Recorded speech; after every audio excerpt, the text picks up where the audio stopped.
to order. It is now 1:04. Can you help me with a roll call? Or I can do the roll call. I think Mr. Gerker is sitting in for Ms. Day. Yes, I hear. Yeah. Mr. Downey here. And Alimi is sitting in. Mr. Alimi is sitting in for Ms. Frank. There he is. And Dr. Bowen is here. Yes. And I'm Sean Holland. I'm here as well. We have a quorum and yeah, all 6 members in person. Can you help us out with the public involvement announcement? Of course. Welcome to the AMATS Policy Committee meeting. Public comments are welcome and encouraged with 3 minutes given to each speaker. After the committee discusses each item, members of the public will be invited to comment. Housekeeping items for virtual attendees, please keep your cameras off unless speaking. For those attending by phone, please *6 to mute or unmute yourself. Thank you. Thanks, Aaron. Do we have an approval of the agenda? Second. By Mr. Alimi, seconded by Dr. Bowen, I believe. Any changes? Not hearing any objections to, I guess one comment, maybe Aaron, I hesitate to bring it up even, but the informational items are all, we postponed all our informational items from what was the August meeting to this meeting, and they're all different this month. Yep. And I'm just kind of curious of how we determine those. Just, I feel like if people put the effort together to put those presentations together and sit through 2 hours of our meeting and don't get a chance to present. Yeah, anyway, I just, how do you? The only ones we didn't get to last time were the third quarter obligation report and the project status update. And those are posted online for everybody to see, and they're just the third quarter obligation report. So we have the fourth quarter obligation report that we're hopefully going to have next month for you to review. So those are the only 2 that were missed. I think we didn't get to any of the 4 according to the minutes, but project presentation. But anyway, I'll just leave it there at that comment. Yeah, I think we did get to the presentations because we had some at the last meeting on that because yeah. So any objections to approving the agenda? Hearing none, the agenda is approved. Agenda item number 4, we have the minutes from August 21st, 2025 in front of us. Do I have a motion? Move to approve the minutes. Moved by Dr. Boland, seconded by Mr. Alimi.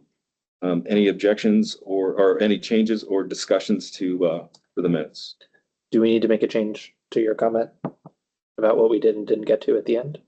I don't think so. I don't think we got to any of the, I think it's accurate. I'll have to look after the meeting. Typically, it's why we ask for comments on these kind of things before the meeting so we can investigate them and provide the information at the meeting itself. So I'll look at it and see if there was errors. And if we missed them, we will invite them back at future meetings. Okay, great. Okay. Any objections to approving the minutes? Hearing none, they're approved.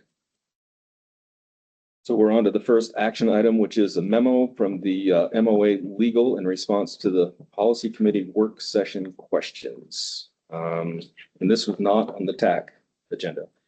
Correct. This was only for the policy committee, as it was the policy committee that requested this information.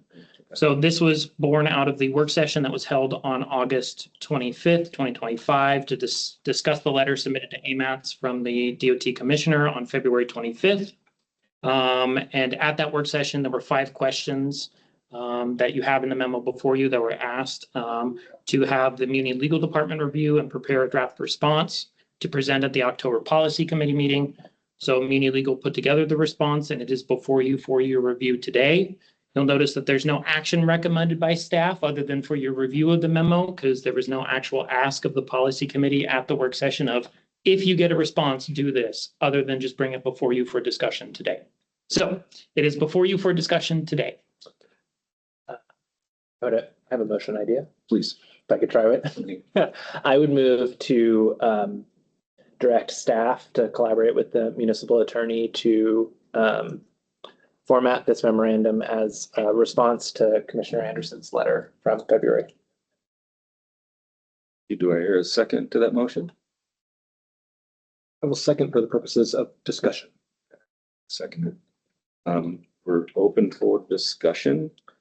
So I think to speak to my motion, I think the idea of to try to turn this into something actionable and to get some feedback from DOT to continue the conversation, just to have this in writing, have it sent to DOT, If they wish to have a response or to correct any of the legal conclusions in this, then be eager to get that feedback, but this seems accurate and complete to me, so I'd like to send it to DOT as a response to the February letter. Any other questions or comments, Dr. Volin? Thank you, Mr. Chair. So I'm agreed with Mr. Downey, but I think potentially I'd be interested in going a step further, just because we have on our agenda today releasing the tip for public comment. And I guess I'm just curious on sort of whose interpretation we're going to be relying on as the policy committee to make certain decisions to amend the tip either before it goes out for public comment or afterward. And so I think what I would be interested in, and perhaps if the original mover is agreed, is to adopt this memo from the municipal attorney as the interpretation that we're working under for the time being. In the future, if there needs to be correspondence and meeting of the minds between the state and the municipal attorney and fleshing out some of those nuances under the guidance of the Federal Highway Authority, great. But I think we do need some clarity, and I think we should sort of be operating on the same page as we move forward here in the next couple of months on the tip. So if it were up to me, I might restructure your motion to that effect and say that the policy committee moves to adopt this legal interpretation for the time being. Any other comments, questions? Of course, I disagree with Dr. Volin. I think we certainly need to figure out a way to adjudicate or arbitrate or whatever the difference is, but we're exactly opposed, I think, on all five of those questions, on the opinion of all five of those questions. So I feel like the first step forward is, I agree with Mr. Downey that we should have a formal response to the commissioner's February letter. The other thing that I think we need to do, or that we do need to do, is open up the operating agreement and make this clear so that we have direction moving forward. And we should set a schedule on when we're going to have that completed by. I had originally thought we should have that scheduled by the end of the year. That might be a little bit tough, only a couple months away. But I think we should shoot for the February date of that letter. A year seems like it's adequate amount of time to get an answer to those questions. And it's going to be important for us to move forward with the tip.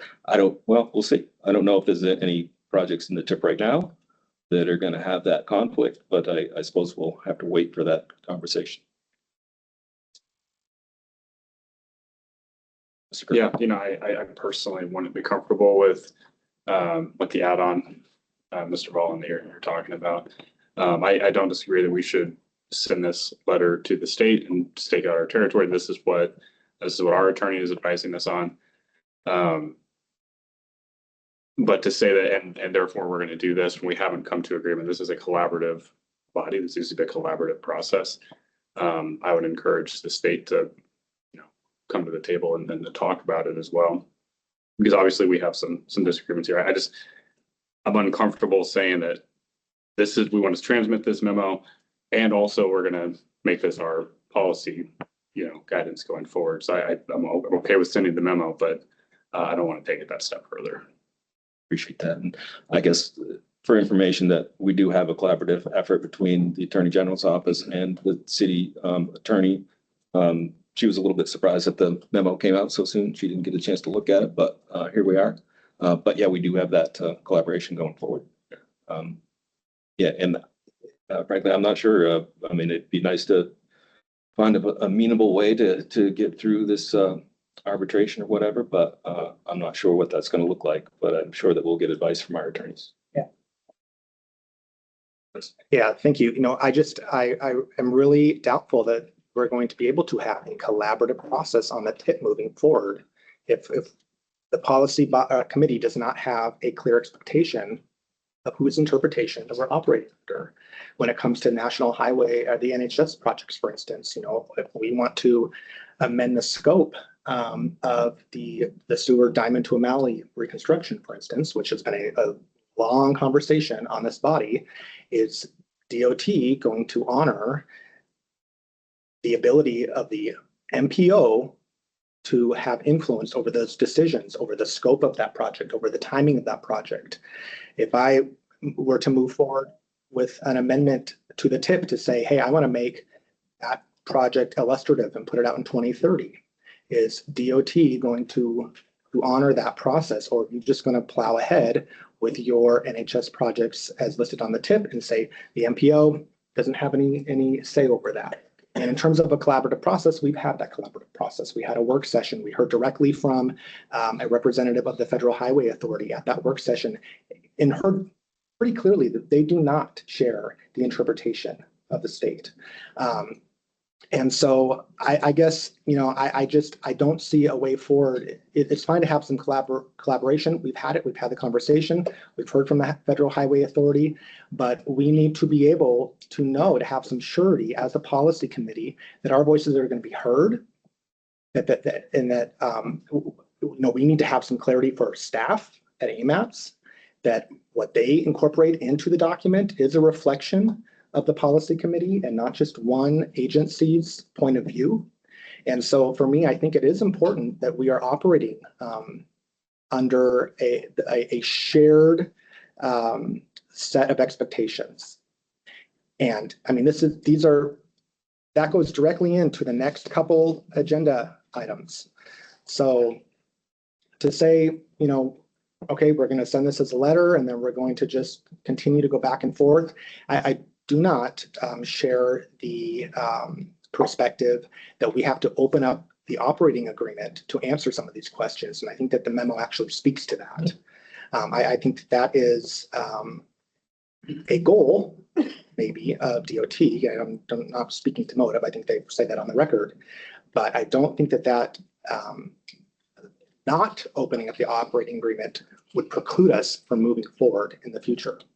And so I guess I'm just really interested in hearing from other members on this body.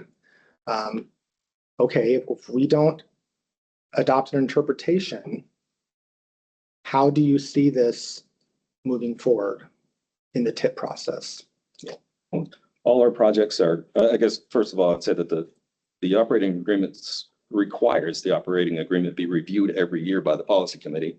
I don't know whether that we've done that since I've been here for 2 years, but we have that requirement in the operating agreement. And for all DOT projects, I mean, we're collaborative with this body. We have a much larger public involvement effort than AMATS is going to have. But we're still going to assert, as we did in the letter, that we maintain the final decision on NHS, specifically the interstate highway system.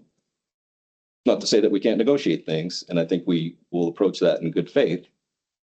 Not with the Federal Highway Authority. That's not what one person from the Federal Highway said, who, and no offense to Emily, but she didn't know the definition of a significantly regionally significant project either. So, but anyway, she was kind of put on the spot, and I'm not sure that we would rely on that verbal interpretation.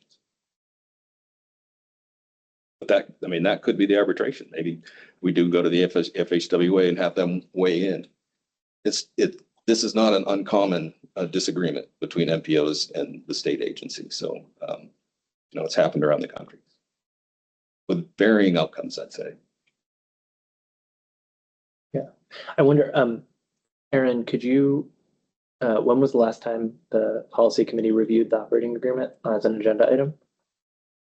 It never has, because typically if there are changes to the operating agreement, staff will bring it forward. Mm-hmm. So I think the last one was done in 2021 because there were actual changes that we needed to make because of the TIP process. I think it was 21, maybe 22. Yeah. Since then, there hasn't been anything that's been found that we need to update in the operating agreement until this discussion started happening. Yeah. And I think I will express some agreement with Member Volin that I think the question of whether the operating agreement needs to be amended is itself part of the memo, and it's a legal question that we might disagree about. But I wonder if Mr. Busa would be willing to weigh in on whether this motion and whether sending it as a letter in response to Commissioner Anderson's letter, what direction might be helpful to you in drafting that response, with the caveat that I think it's maybe helpful to clarify that Mr. Busa is the municipal or deputy municipal attorney, and so advises members Volin and Gerker and myself, and is not legal counsel to AMATS itself. And I'm okay with getting the opinion on that. I just don't want to get into a legal discussion with one side, one party here and the Yeah. other not. Yeah. I guess, yeah, the question maybe to Mr. Bruce is what direction would be useful from the policy committee in drafting that response? May I ask you? Please.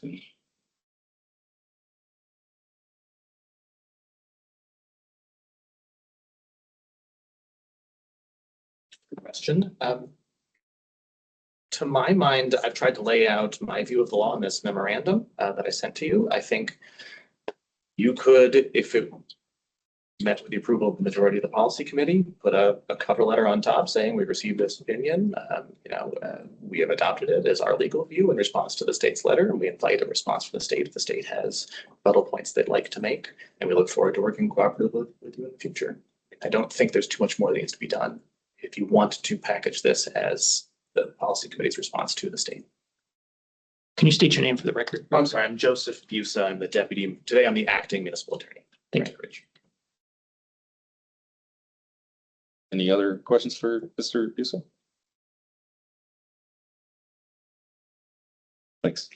I guess if I could just say just about a process point. I mean, I know a point was raised about the acting director, regional director for Federal Highway, who spoke at the work group last time. I did have further conversations with her, and I can just represent, I think that those were not up to the cuff responses, that those are the considered views of the Federal Highway Administration. I think you should expect if you were to ask them again, their views on those questions, you would get the same answers. But I don't want to speak for her. I just want to represent the process I went through in preparing this memorandum. I wanted to consult with our federal partners to make sure that I have the correct understanding of the statute. I wasn't sort of going astray. And to my understanding, the interpretation here is consistent with the federal interpretation. Okay, yeah, appreciate that. And we do now have a permanent, I forget what the title is, regional administrator for the FHWA in Juneau. And so I would assume if they're gonna go to the FHWA that we would engage in. So we're back to the motion.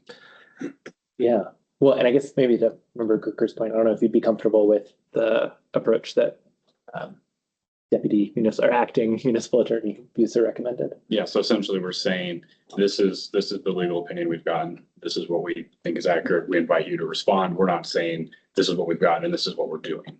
Correct? Yeah. Okay. Yes. And I think this is a formal response to the February. Correct. So I think I heard a slightly different nuance. I think he said we would adopt this as our working interpretation. Because, and that's going to go in again to us moving forward on these transportation plans and who has this decision-making authority, who truly gets a say on these projects in a collaborative fashion. We are meant to have the 3 Cs here as part of this body. And so again, that's what the motion that I would make would be to that effect, that we're going to adopt this for the time being, put a cover letter, send the memo, and then welcome a response. And the response and further conversation between the parties, that may change what we adopt afterward, but I think we have to be working under a shared premise in the time being. If we adopt this, but it ends up being changed or we agree to something different later, how complicated is that to change anything, any decisions made under this framework? I think staff brings it back. I think that we can see a response memo, staff presents it before us, and then we can change what we adopt. Does it put us in a spot where I don't want to see us get into an adversarial position with us in the state? And I do worry that it's kind of where we're heading towards, and I don't want to see that. Does this box us in like that though?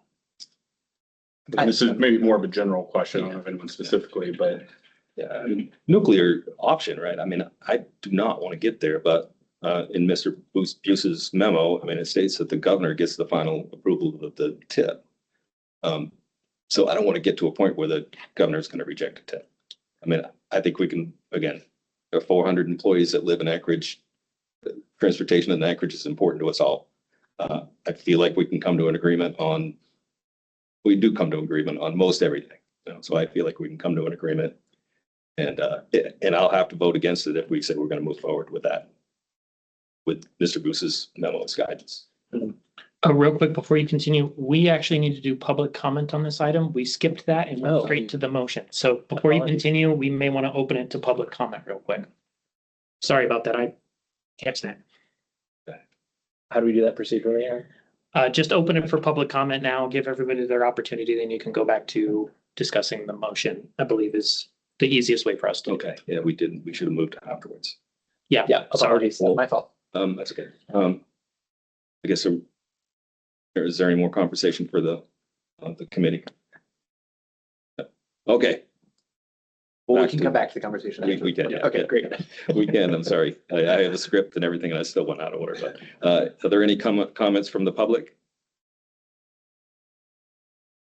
Brad, yeah, please state your name and, Yeah, Brad Coyne, municipal traffic engineer. I just want to point out the importance of this conversation. The genesis of MPOs was actually specifically over, my understanding, specifically over this question of who has decision-making authority in the local area, urban area. So it is a critical one that we should clearly make concerted effort to understand. And so just wanted to point that out from my understanding of the history. wait. Any other public comments? Okay, I'm not seeing any, so now we move to the will of the committee. And I think maybe we're gonna revise your motion. Yeah, let me see if I can revise my motion based on the conversation so far. So I guess I would move to direct staff to forward the memo prepared by Mr. Busa with a cover letter that expresses that this is our working theory, that we welcome feedback and further analysis from DOT and continued conversation on the topic. Second. So moved by Mr. Downey, seconded by Dr. Boland. I think we should take a roll call. Well, we might want to discuss. Is there more discussion? Yeah, sorry. Yeah. Discussion. Yeah, so working theory. So this is saying this is what we're going to be operating off of. Yeah, I think that was, I liked Member Vollin's language, working theory, meaning, this is the best available legal advice that we have currently. This, as a non-lawyer, this makes sense to me, but we would very much welcome, it isn't meant to be the last word in the conversation. We very much welcome DOT's response and additional data, information, legal analysis. So trying to take that collaborative process posture while still being clear about our intentions. Yeah, I guess just play devil's advocate here though, is that not calling you the devil. But playing devil's advocate here though, this is the legal opinion from our attorney. The state hasn't had a chance, I don't believe at this point, to weigh in with their attorney's opinion in response to this letter. So I don't know that I'm comfortable saying this is our working, this is going to be our guidance going forward and even in a working theory capacity, because the other side hasn't had their attorneys offer, a counter to we haven't even delivered our letter yet. And this memo was in response to a letter that was written by the commissioner in February, February of this year, with Correct. legal advice. Yeah. Yeah, I guess I would, sorry, well. Thank you. So I guess, again, this memo is a response from an attorney who advises 3 of the 5 policy committee members. How many letters need to go back and forth before we either have consensus or are sure that we don't, and they can actually move forward with the planning of these NHS projects?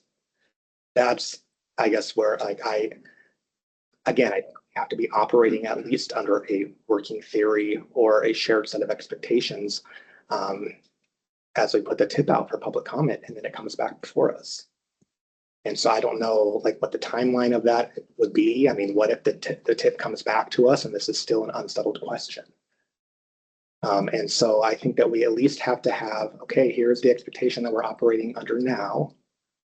And that can be, if there is some miraculous letter that comes back and from DOT and then the MOA legal department reviews it and says, yeah, we're actually in agreement on all of these things. Great.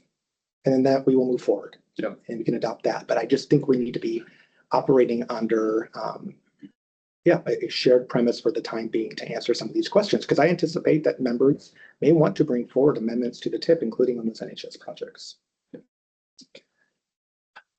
I guess in the spirit of collaboration, I think I would welcome language tweaks or changes from from other members of the committee that helped to express that this is meant in a spirit of collaboration. We are trying to sort of say, hey, this is our current understanding. We welcome your feedback. So I don't know, Member Holland, if you have ideas for language tweaks.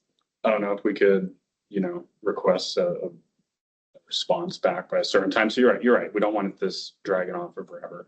I don't know if Mr. Holland, if you could tell us from the state's perspective, how long we could expect. I mean, is the state going to get this letter and go, yeah, whatever? Or is the state going to sit down and engage attorney to attorney and have this legal discussion on who's right and who's wrong here? Yeah, I mean, If that's, then maybe who's right or wrong isn't the right, whose interpretations may be better. yeah, I'd lean on my legal advice, which I don't have today, but I would lean on that to, I don't think it would take us long to return a response if that's what we wanted to do, but I mean, I think I agree with Dr. Boland that we need an answer to this question sooner than later. And, maybe this forces that decision. But yeah, I think we need to lean on our legal advice to even determine how to arbitrate this, or how to, maybe arbitrate is not the right word, but how to resolve the disagreements there. But yeah, I think it's urgent, it's what's our timeline? I think you said to get this tip out is, you said we had to do something by January.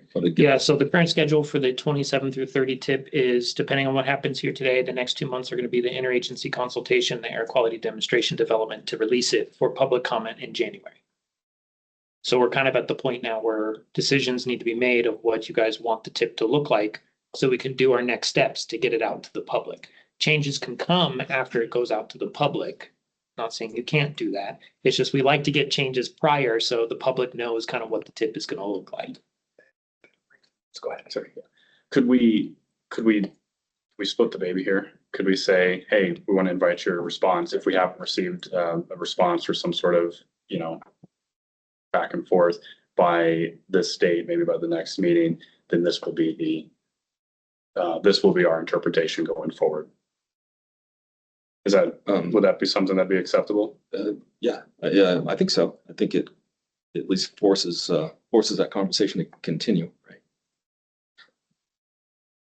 Yeah, or I mean, alternatively, procedurally, we could achieve a similar result by simply sending a letter today and then having And then on our our- agenda at yeah. the next meeting, kind of a yes, no decision on this. And maybe the letter to DOT says, and we will be making a decision at our next DMATS meeting. So please provide us information in advance of that.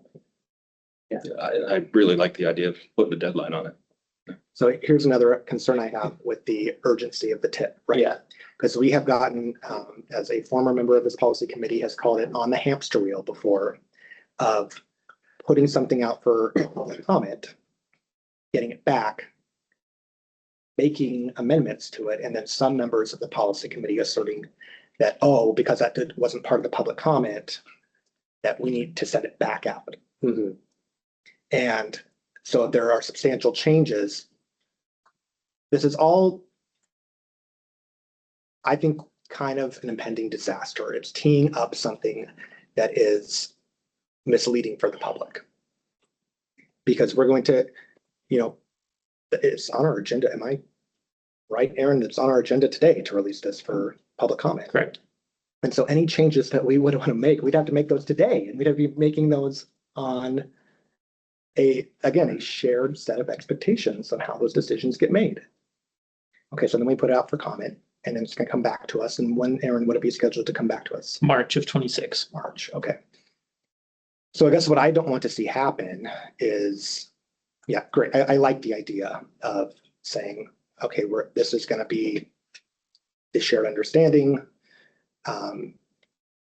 If there's no response by a certain date, I think that makes sense. I can get on board with that. But I just don't want this to throw a stick in the spokes of the wheel in terms of this public comment process. And yeah, I guess I'm worried about it coming back and that not being a settled question. And maybe, Aaron, can you speak to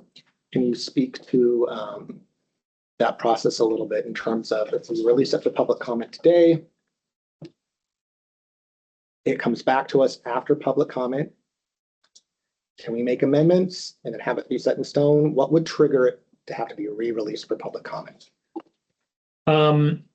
We recently had this discussion with FHWA and they said anything that would trigger an amendment level change to the tip.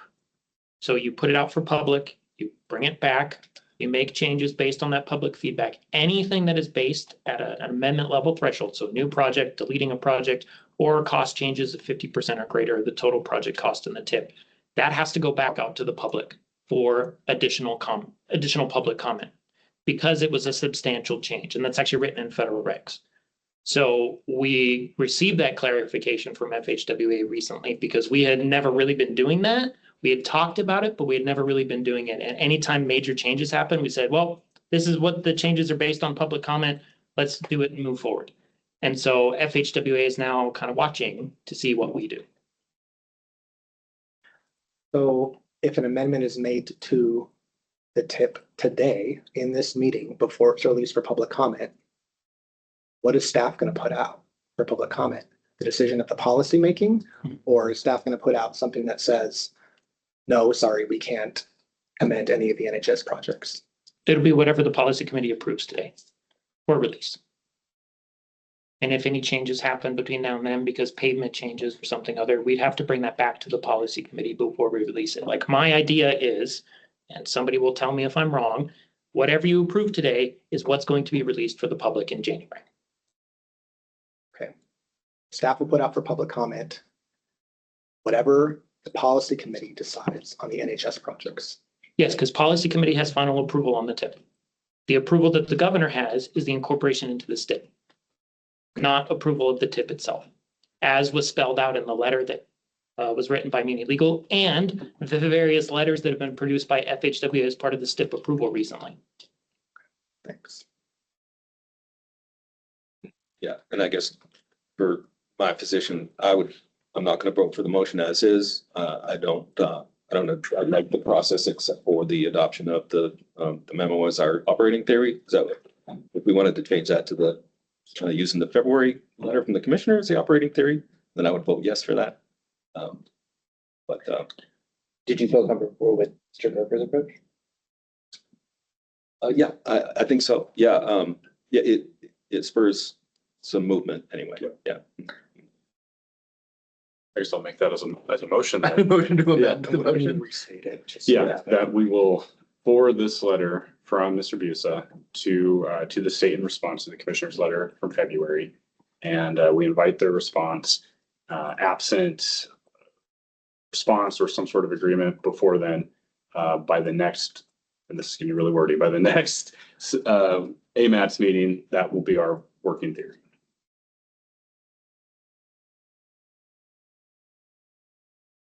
We need a second to that. Can I just can I do as the mover, can I? Well, he's the, Well, yeah, we already You're had a amending motion my on motion? Yes. Yeah. that. Can I make a friendly amendment to your amendment? You make a friendly amendment to my friendly amendment? I think so. Friendly amendments are tricky because they're technically not allowed outside of AMATS really, so we have some flexibility there. But this would be a friendly amendment because there's already a motion on the table Okay. from Mr. Downey. And so this would be a friendly amendment by member Downey and by member Gerger. So, and the friendly amendment is to change the motion to say, forward this letter from Muni Legal in response to the letter from the DOT Commissioner, February 25th, 2025, and invite their response, absent any response or agreement by the next AMATS Policy Committee meeting. I'm assuming that's what you guys meant. You said AMATS meeting, so I just said Policy Committee meeting. Then this will be the working theory. What did you guys want to say there? That was working theory for the BC. Sorry, the last little bit kind of trailed off there, so I was trying to figure out what you guys wanted. so I think as the original mover, Graham could change his motion and I as a second could agree, but I'd be interested in knowing what further tweak Graham might have. No, I would just change my motion to match what member Gerger. And I, a second, would agree. Okay, Can we great. just do that, Lori, instead of a friendly amendment, just have it be an edit to the original motion? Yeah. And Okay, thank you. yeah, I feel like we're going to be in the same spot next month. I mean, even if we ask for a response in a month, we're gonna get the same response. We're gonna get the same opinions that we had in the February letter. Not sure that really gave us much. Well, trying to give you some time. Sure, no, yeah, You I know, I'm trying to give you some appreciate it, time because I think this is important that you guys get a chance to see this letter and review it and, you know, on your side of the table before we say this is what we're gonna do. Great. So if, I would encourage the state to make it a priority. Could we, Not saying that it's not, but this is, you know, we're on the clock. I think I probably would, I'm just trying to think of how I would vote. I think it's gonna pass anyway. So I'd probably vote against it again, because I would prefer the operating theory to be the February letter. could we take a brief Eddie's to talk to our attorney? Sure. Okay, great. I think we have to split up because we can't have all three of us talking at once. Did you want Can you take a brief, Eddie? Do you want me in? Do you have a recommendation? Yeah, we'll take a brief Eddie's. Okay. And I think the tip conversation that the technical advisory committee was Do you want to? 50-ish minutes. Get all three of It was long. Oh, I'll hurry my side up. I can't. I think it'll be a little briefer than I had at the TSC. So I probably shouldn't have complained about the informational by the speaker. We probably won't get to those. No, I did look at, and you were correct. We didn't get to the Northern Lights presentation, which was my error. We got to the third quarter obligation report, and this will be a correction we have to make in the minutes. And we also got to the, we got to the third obligation report. We got to the comments on the CAC, but we missed the presentation from the Northern Lights project. So thank you for that. I will reach out to them and get that on the agenda for November. Lori, there's an edit to the minutes we need to make because we did discuss the Q3 obligation report and the project status report at the last meeting. Because I have notes on them.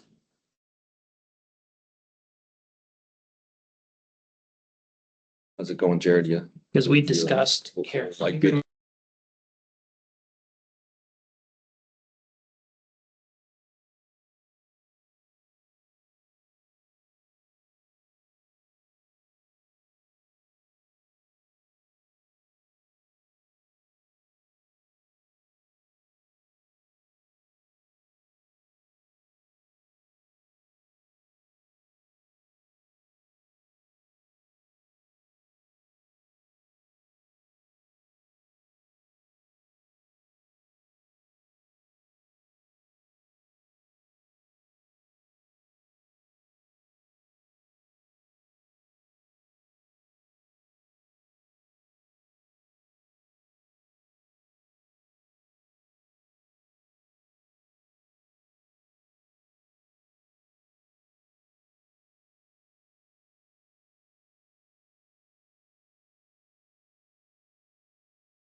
We ready?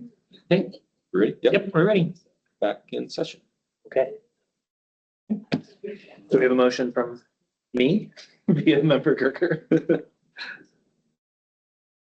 We need to restate that. I can go ahead and do that. So as amended, it is forward this letter from Muni Legal in response to the letter from the GOT and PF Commissioner on February 25th, 2025, and invite the response. Absent any response or agreement by the next AMATS PC meeting, this will be the working theory for the policy committee. And that's been moved and seconded. Yes, Yes. it's the amended, revised amended original motion that was, yeah, supported by both the mover and the seconder. All right. Okay. And again, I think we're going to take a roll call for this. Mr. Gerker. Yes. Yes. Mr. Downey, Yes. Dr. Boland. Yes. Yes. Mr. Leamy. No. No. And I'll vote no as well. It passes 3-2. Mhm. Oh, yeah. So I said there's 6 members here, but that must be a holdover from the TAC. Yeah. Okay. So 5 of us. So we're on to action item 5B, the 2027 to 2030 funding program, or the TIP, Transportation Improvement Program. And I know you have a presentation here. I'll do a briefer review of this. So as you know, the new TIP, the 27 through 30 program is under development. Staff worked on this for a couple of different work sessions with the committee members. Basically, how we started this is we took the previous 23 through, or the current 23 through 26 TIP, carried forward any projects that are going to need funding in the 27 through 30 timeframe, adjusted based on fiscal constraint, and then added any new projects from the MTP.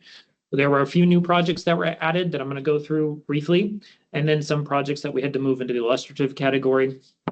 The illustrative category projects are Rabbit Creek Road rehabilitation due to the funding, Potter Drive rehabilitation due to the funding, Academy Vanguard Drive area traffic circulation improvements due to the funding, and then Chugach Way rehabilitation due to the funding. I will note a couple of these projects were moved out because of some recent changes we had with Fish Creek. The Fish Creek project being moved from 26 to 27, and then the Spinard Road project being moved from 26 to 20, or 27 to 28. So it's part of what we do for fiscal constraint, is just review and move those around as needed. And new projects being added in are 15th Avenue rehabilitation and AMATS Denali Street complete streets under table 2 for the complete streets. These came from the MTP. Then we have some active transportation projects, Tudor Road to Roosevelt connection. This spawned from the Northern Lights to the Tudor Road to Northern Lights project that was along the Alaska Railroad right away, in an effort to make it maybe a little bit easier for now and give us a quick little projects to do. We've shortened this one down. The project to put the pathway next to the railroad from Tudor to Northern Lights is in the illustrative list still. This is just a small improvement in the area of Tudor Road to make it easier for people to connect to the existing pathways and trails. Then there is the Hyder Street Pedestrian Boulevard, 15th to 5th. I will note I made an error with this. We originally called it the Hyder Greenway. That is not the name of the project. It is called the Hyder Pedestrian Boulevard in the MTP. So we updated the project name to reflect accordingly in the TIP. I apologize for any concerns that caused for anybody. Plans and studies, there are some new ones. The 26 MTP update, we never stop updating that. The AMAT safety plan update, it's time to go ahead and get that started updated. We made some adjustments based on discussions for the committee members and kind of where we're at with timing of projects. So we have 2 corridor plans in this 27 through 30. The Muldoon Road Corridor Plan, which is anticipated to receive funding in 27, probably get started in 28. And then the AC Corridor Plan is in 29. Now, the AC Corridor Plan is currently in the existing 23 through 26 TIP. However, the corridor plans are taking significantly longer than anticipated to do, and there is limited staff availability over at the Department of Transportation for these corridor plans. The Minnesota IL corridor plan is expected to finish in the next 6 months or so, and then the Tudor Road and Northern Lights Benson corridor plans are starting up after that. There was too many going on at once to add the AC on top of that and give it the due that it is needed. So based on that and based on the discussion at the work sessions, staff recommended this little switch to bring the AC into the 27 through 30 tip and then to put the Muldoon Road corridor plan before it. The National Highway System, there were a couple of new projects added. The Glen Highway Incident Management Traffic Accommodations, it's the second stage of the existing project that's already underway. Then there's the Glen Highway Milepost 1 to 34 rehabilitation. Again, it's the second stage of a project already underway. And then there's a new project, but an old favorite is the Seward Highway O'Malley to Diamond Boulevard reconstruction. The request is DOT asked for that project to get back into the tip. They are underway with restarting that project. I believe they're restarting the purpose and need of that project and putting together an actual group of legislative members, members of the public to discuss what is the purpose and need of that project. So this is the 27 through 30 draft tip. Staff's recommendation is to release it for a 45-day public comment period. The TAC also recommended, but they had two changes that they recommended. One to Denali Street, which is changing intersection work, adding active transportation to just saying enhancing active transportation, because there's already active transportation facilities on that road. So the idea is to go out there, enhance them and make them better. And then also to replace the last sentence in the description with the specifics about the functional class and just recommend or have in there that the project team will account for any functional class changes part of the design effort. Originally, staff had put it in there that it was being changed from a minor arterial to a major collector, but there was discussion at TAC that we don't know what that is going to look like in the end, and we don't want to hem the project team into having to make the changes for functional class when it's not really their responsibility to do that. So to give more flexibility and to make it clear they just account for it as part of the design, this was the recommendation from the TAC. And then another change is actually to the traffic count support program, 27 through 30. The recommendation here from the TAC is to increase funding to that for a total of $2 million over the 4 years. So 500,000 per year. It'll be chunked out a little bit differently just because of the availability of funding. And the idea is to take it from the pavement replacement project. So 29 and 30 are going to have 130,000 each year taken from pavement and put it into the traffic count support project. And then 27 is going to have 260,000 total. It'll be it's a little bit of a rounding. I apologize there. We'll correct that. Total, it'll be a 2 million total for that. I want to note that this safety traffic count support project normally is funded at about 630,000. Unfortunately, in 25 and 26, we had to reduce the funding to it just because of availability of funding. And Muni Traffic at the TAC mentioned that they need this to be increased closer to the 630,000 in order to meet the needs for this project. So those are the recommendations from the TAC, and it is before you today, and I can help answer any questions. Thank you. Procedural question. Yes. Aaron. We probably won't have any proposed changes, but let's just say that we do. Should we vote on those independently or for each change? Do you know what I'm asking? I guess it depends what the changes are. If they're just generic changes to like the pavement replacement program, it depends on the changes. But if you're adding projects, deleting projects, I would recommend you do each one. You would make the main motion to approve it, and then you would go through and do an amendment for each change that you would want to see. Okay. Because then it's clear on the record what was actually changed as part of the policy committee, if changes happen. Okay. Do we have any questions or comments from the committee? I do have just a couple just explanations that I probably should know the answer to already, Aaron. Table number 6 lists, I think, 11 projects on the roadway and then several projects for non-motorized resurfacing. Mhm. There's not enough money in the table number 3 to deliver all those projects, and it says that they aren't in order of priority. How are those projects going to be selected and prioritized? They're selected and prioritized based on DOT maintenance, Muni maintenance, and then Parks and Rec for the non-motorized portions. So Okay. basically we put it in there as a way to just say, look, these are not in priority order because those priorities shift. Yeah. You know, when you put the tip together, you may have a sudden like stormwater breakage on a road that you hadn't originally anticipated. So that moves it up higher in priority and gets done a little bit quicker. It's really there to be as flexible as possible and to allow those organizations to help make the determinations of which maintenance projects to move forward on based on their available data. And in terms of money, most of it's in there for design starts versus actual construction for all of those projects, because we don't really have a lot of them started, and we need to have projects started so we can help absorb any funding from slipped projects over the years. All right, that makes sense. Thanks. I guess to follow up on that, Aaron, could you let us know for the projects in table 6, who the responsible agency is? Yes, okay, so for the roadway one,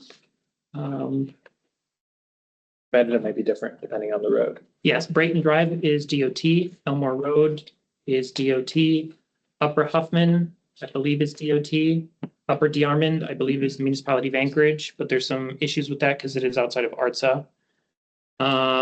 Old Seward Highway Spur, I will note that project is actually underway right now, so just a heads up there, and that is DOT. Hillside Drive is DOT, A Street is DOT, Gamble Street is DOT, Muldoon Road is DOT. And there's a project underway with Muldoon Road right now. 36th Avenue is Municipality of Anchorage, 76th Avenue is Municipality of Anchorage. And then for the pathway and trails, International Airport Road is DOT. And I believe everything else is Parks and Rec, maybe Patterson Street. What about Benson? Benson Boulevard, Lois, sorry, I'm going through the list. International is DOT. Patterson, I think, is Muni. Birch is Muni. Sitka is Muni. Goose Lake is Muni. Ship Creek, I think it's Muni. And then Benson Boulevard, because those are the pathways on the road. Both Benson projects would be DOT. Yes, just a comment on the illustrative list, Rabbit Creek Road, Potter Drive rehabilitation, Chugach Way rehabilitation. Those 3 projects are already in design. All of the projects except for the one that says illustrative are already underway Okay, got it. in design or some different phases. So it's Rabbit Creek, Potter Drive, Academy Vanguard, and Chugach Way. So the first 4 there are Already in design underway, yeah. projects. And the idea, just because they're on the illustrative list, I should have mentioned this earlier, doesn't mean the projects stop. They still keep moving forward. This just basically means there wasn't enough funding in the 27 through 30 program to fund the, in this case, most of the final work, which would be utilities and construction. If during the time period of the 27 through 30 tip funding comes available from other project slips or other things, if these projects are ready to go, they can be moved back into the program to help utilize that funding. Or if other funding comes available from carry forward amounts, say we don't use all of our 26 funding, that can be a discussion with the committees of maybe use that for one of these projects or something else. Thanks, Aaron. Last call for comments from the questions from the committee? No questions. Okay. How about the public? Do we have any questions or comments from anybody in the public? Lindsay. Hi, everyone. I'm Lindsay Hyduk. I serve as the Director of Community Engagement and External Affairs for NeighborWorks Alaska. And there are a lot of really good projects in this upcoming tip, but I'm just going to speak to one of the new projects added, the Hyder Pedestrian Boulevard. This is a project NeighborWorks and the Fairview Community Council are working in partnership on for the Reconnecting Fairview Corridor Plan. It's also a project featured in the Seward to Glen Health Study. We're working really collaboratively to move projects forward that would help reconnect the neighborhood and also create a sense of healing and a sense of placemaking so that we could also have strategies to bring back more neighborhood revitalization, investment, and changes to land use along that corridor. So it's a really important project. We appreciate AMAT's continuing to put it forward from the MTP and just wanted to reiterate the community support to move that forward. Thank you. Thanks, Lindsay. Do you have a comment, Brad? Yeah, Brad Cohen, Mr. Traffic Engineer. Just one clarification on the Denali Street wording. I don't believe the removing intersection work was the intent. It's just to take and change adding active transportation to enhancing active transportation. Just a clarification that is what I understood. Given that I proposed some of the changes, that's what I was thinking I was following. So just if you take and incorporate the TAC comments, consider that as you those incorporations. Thank you. Thanks, Brad. Any other comments from the public? Guy online? Not seeing any. What's the will of the committee? Excuse me, this is Nancy Pease. I had my hand raised to comment. Go ahead, Nancy, sorry. Yeah, thanks. Commenting today on behalf of Rabbit Creek Community Council. Our council sent a letter through Aaron on Tuesday, so I hope you got a chance to see it. I'll hit the highlights really quickly. Our council is concerned about the movement of the Rabbit Creek Road upgrades to the illustrative project because Rabbit Creek Road is the primary access for emergency ingress and egress for several thousand residents. And the southeastern hillside is highly susceptible to wind-driven wildfires that could necessitate evacuations and a full-scale firefighting mobilization. In addition to the fact that it's to 10,000 vehicles trips per day in the lower part, and they're everyday driving dangers. So we asked for 3 different possible changes. 1, rescore and reschedule that road to begin construction within the current 4-year funding program. And if AMATS cannot commit funds to the project until after 2030, consider reallocating some of the current $5 million that's there for right-of-way in 2026 to standalone targeted safety projects, including speed readout signs to improve compliance with the 45 mph posted speed, and possible turn pockets or intersection improvements. And if neither of those scenarios can improve Rabbit Creek Road safety in the next 5 years, then we question the need to spend that $5 million to purchase right-of-way when actual construction is so far into the future. Purchasing residential property for uncertain roadway projects harms current residents and reduces the municipal tax rolls. And there's an example of that in Government Hill, where DOT decommissioned a neighborhood store, an apartment building, and 2 homes a decade ago in anticipation of the Knickarm crossing. So please, we asked for another look at Rabbit Creek Road. In addition, we wanted to ask about possible targeted safety improvement projects along the section of the Seward Highway near Potter Marsh. We definitely supported a examination of the proposed 4-lane divided. Our community council came out strongly at that, but that doesn't mean there aren't still speed. Speed and safety issues. And so speed readout cameras, acceleration or merge lanes, we hope those things will be considered in the nearer term. Finally, and I skipped a few things, we're hoping that AMAS can possibly play a collaborative role with Muni Transit and the planning department to help define the land base that can support transit supportive corridors. It's our understanding that you don't get bus service until you reach a certain density. And we understand that the MPO has funding, can use funding to support housing location analysis. So those are our main comments. Thank you. Thank you, Ms. Pease. Are there any other comments online? I can't see them. What's No answer up. Yeah, okay. What's the will of the committee? Actually, Mr. Chair, Mhm. could I ask staff, am I allowed to ask a member of the public a follow-up? Think so, yes. If it's a follow-up based on public testimony that just happened, yes. So Ms. Pease, if you're still on the call and can hear me, I have a follow-up question for you. Has there been any more discussion at your community council about the Seward Highway O'Malley to Diamond Boulevard reconstruction project? Yes, thank you, Dr. Voland. We put that into our letter as well. We asked in our letter that the AMAS committee considered changing the project description to eliminate the options that are still in there for a full interchange and also the interchange rebuild at O'Malley Road. We do recognize that there are serious safety concerns on Brayton Drive for the people in that neighborhood, but that we think could be downsized, and that would free up some money. And we said the same type of thing for the 36th Avenue interchange.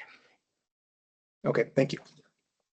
And if I can add to that, I think 30 million in the tip for O'Malley to Diamond. we wouldn't be able to afford either one of those. We wouldn't be able to afford the diverging diamond or the full interchange at 90 seconds. Maybe it warrants some explanation, Aaron, about changing that $5 million from right of way for Rabbit Creek. It's in the current tip, so it wouldn't be reflected in this tip that we're talking about now. It would be reflected in the amendment to the current tip, right? Yeah, correct. Anything that's in outside of the 27 through 30 has to be done at a separate time. We have an amendment for the 23 through 26 tip. So amendment number 4 anticipated to come before you in December.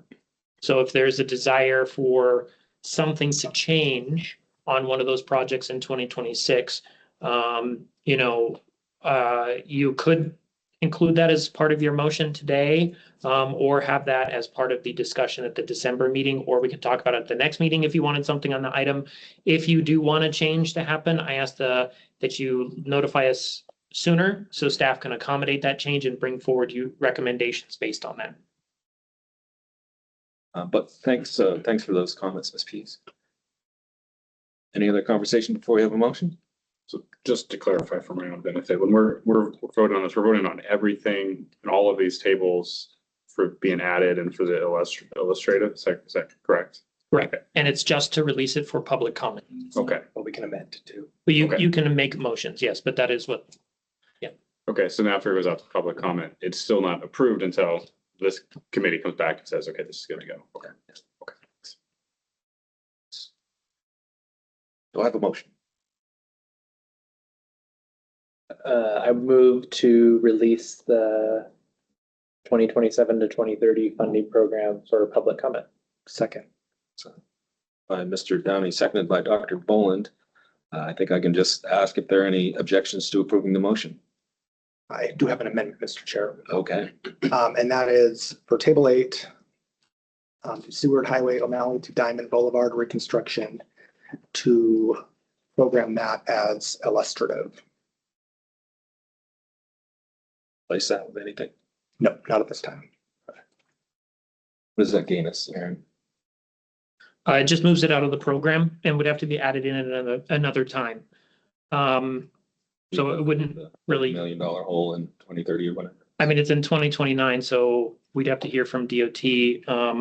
Because the project has basically started over, nobody was able to clarify at the TAC meeting whether they would be fully sure they would be available or be ready for the money in 29 or not at this time. I don't think the project is using any of the funding that's shown in any versions of the TIP because it's not in the TIP in the 23 through 26. So I don't think it would impact the efforts underway by the project if it were moved into the illustrative. Just note, it would take time to add it back into the TIP at a later date. If I could maybe have a second, and I could speak to my motion. I'll second. Thank you. So I appreciate the conversation that we've had around this project. We've had plenty of conversation ever since I've been on the AMATS policy committee, which I think I've been on here for, gosh, I don't know, 3 years now. And we've had a lot of public comment, a lot of process on this particular project, a lot of conversation around reimagining it, reducing the scope, whether that's a focus on a just pedestrian crossing, although it's also been mentioned that maybe that's a phased approach, and so there's confusion. Okay, well then is the vehicular portion a later add-on? We've talked about how the projections from decades ago in terms of population growth and traffic demand have not come to fruition. And so now I think are at this point where DOT is sort of going back to the drawing board, from what I understand, and having additional public process and gathering together this advisory group. And I think that that's good. And I will be interested to see what the outcome of that is. But I think that that conversation needs to happen. And if we are truly reevaluating the purpose and need of that project, I think it's premature to continue to keep this on. I would like that process to occur first, and then this be illustrative, so it's still able to be prioritized for adding back on at a later date. But I would be interested in seeing that process happen first. We've had tons of process on it already. I'm willing. I'm not saying I want to delete the project entirely, but I'm willing to let this new process play out and see what comes forward from the community. But until that happens, you know, so and this is one of the National Highway Systems projects, and I realize that funding for this category, you know, that is something that we are limited in our ability to program another project. I think there's been conversation about, you know, DOT could choose to do a project elsewhere, and maybe there is a project of similar expense that is much more pressing of a need in a different community. I don't know. But I think with the controversy that this particular project has generated, I think it's best to program it in an out year, in an illustrative year. And I'm going to vote no on that modification at 20 or 29. It's plenty. It should be plenty of time to rescope that project and deliver it. You know, there's no existing pedestrian facilities on Brayton Drive. You know, that the project has potential to add some traffic calming in there and in the project as well. And I don't, you know, and hopefully we get something built, but we've already, you know, we have utility agreements, we have right away. We have a 20-year clock that started on our current investment with FHWA funds. So I hope we don't have to answer the question. If there's a project that was in the MTP, there's a project that was in the TIP, we brought it to certification. How does the FHWA get reimbursed? Does that fall on the state if it made it all the way through that planning process? But hopefully we don't have to answer that question on this project. Any other conversation on that motion? I guess I wonder maybe if you, Member Hollander, or someone else from DOT could speak to the scope of the working group. Are you going back to purpose and need? What is the sort of the purpose and expected outcome of that group? I don't know if project manager's online or not. Luke Boland's online. Could you speak to that, Luke? Put you on the spot. Yeah, Yes, sir. your Good hand raised. afternoon, everybody. Luke Boland, DOT Central Region pre-construction engineer. So we had a first meeting here, I believe it was last month, revisiting the purpose and need, scope of the project, identifying issues within the project area, and establishing a working group there so that we can further those discussions. My understanding is the next meeting is going to be first half of December. And again, kind of looking a little closer at what those needs are and areas where we can make improvements within the corridor. So I think we really do have kind of a wide open look at what that project could be in the future. I'm not sure if that fully answers the questions, but happy to answer any follow-up inquiries you have. It is a hard question whether we're going to revisit the purpose and need, Luke. I don't know what the purpose and need was, and I'm not sure that you do either, but I think that's a hard question probably for you to answer, putting you on the spot. I think, I mean, with what we're doing, revisiting the scope, we would be revisiting the environmental document. I think there's a number of aspects of the project that I think saw support. I think there's other areas where we saw more opposition than others. So I think all that is on the table as we work towards a version of this that can provide some good improvements within the project area. Who's represented in that stakeholder group? Do you know? Do you recall?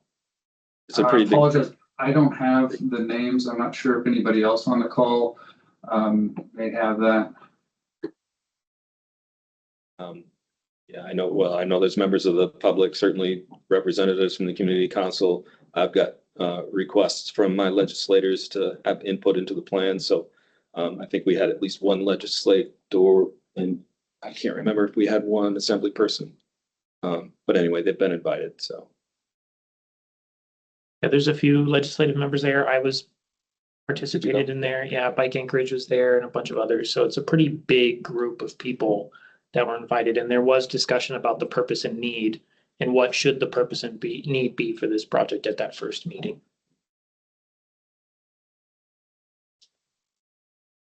any other discussion?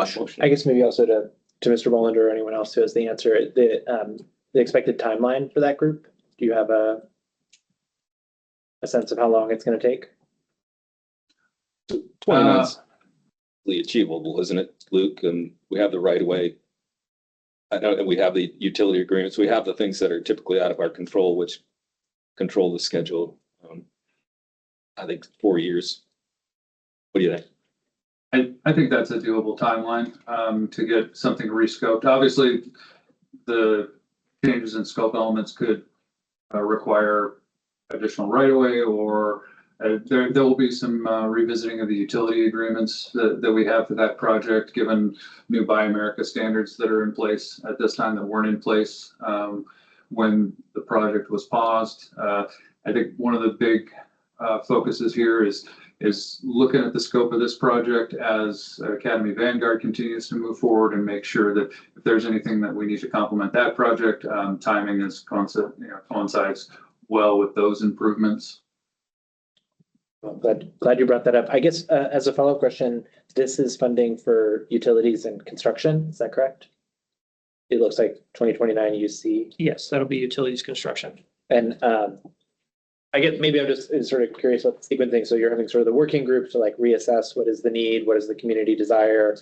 I would assume that it sounds like you're anticipating that would lead to potentially significant design changes. So would there also then need to be funding for redesign or redoing any of the environmental assessment, and kind of is that going to require an additional timeline? So we do have funding in place right now that we're utilizing to do some of the scoping and outreach efforts that we have.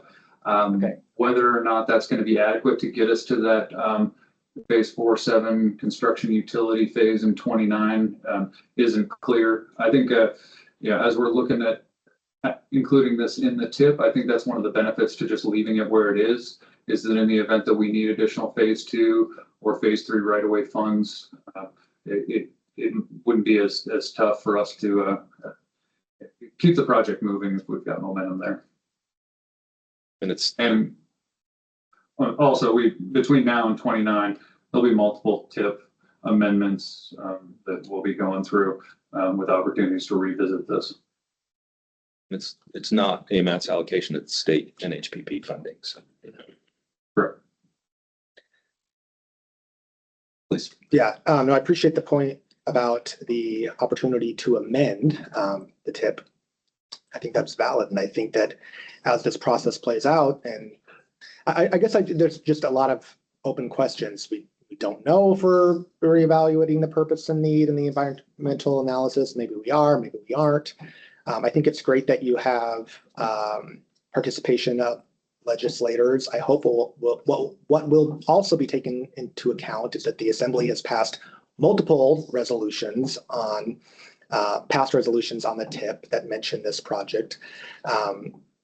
And so there's so many unknowns about this. There's unknowns about what we're actually reevaluating, what we're hoping to achieve with this advisory group, how far back we're going, what is the scope going to be? And so all of those unanswered questions, for me, I don't really feel comfortable moving forward with this on the tip and saying, yeah, this is a prioritized thing that we're going to do. I'm also curious on how this interacts with Vision Zero and the high energy network, how this compares to some of the other dangerous DOT facilities in the Anchorage Bowl, and why this should be prioritized versus others.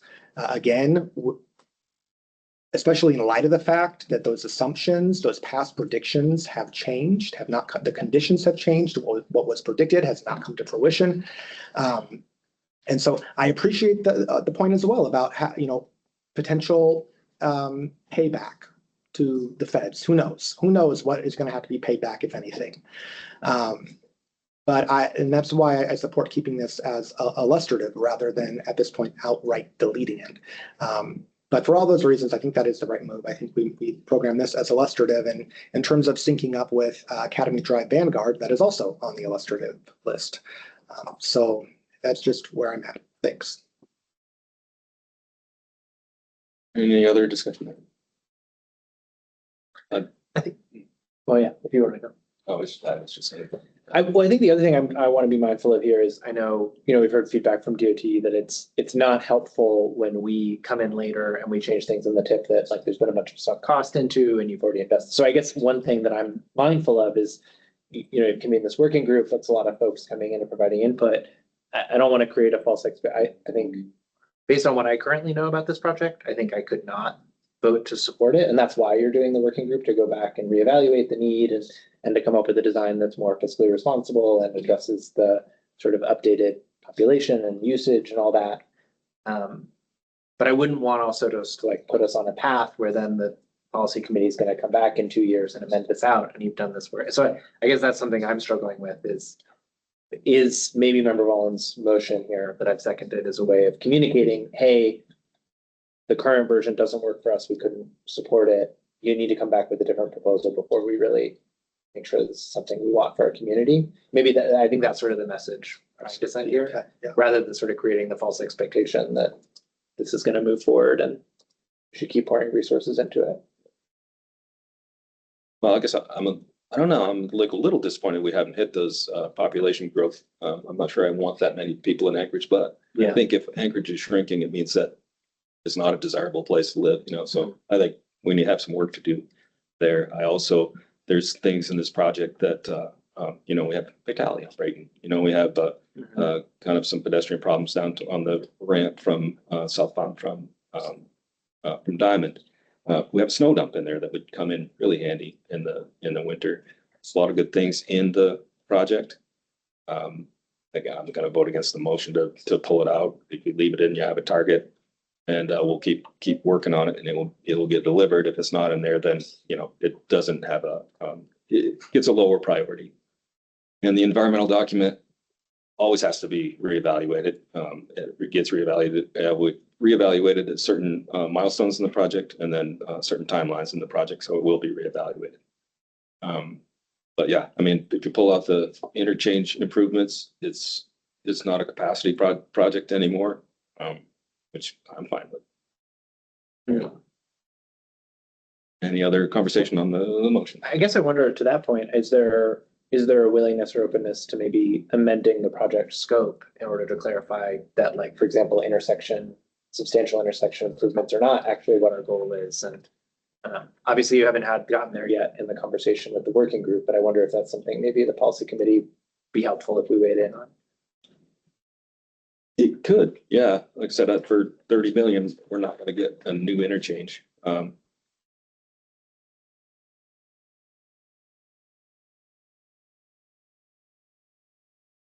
And I guess maybe maybe you could speak to this, Member Holland, or maybe someone else from DOT, but sort of what is the practical difference between it being illustrative and having the target in 28, especially given that we can, as you said, come back and we will have to amend this probably based on what the working group comes back anyway. Could you give us a sense of sort of what the cost there is? Yeah, I mean, if we don't have it scheduled, then it's going to be a lower priority. Yeah.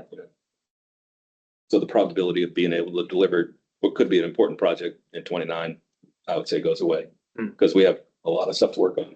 Yeah. And if we have something that's not funded, then we're not going to.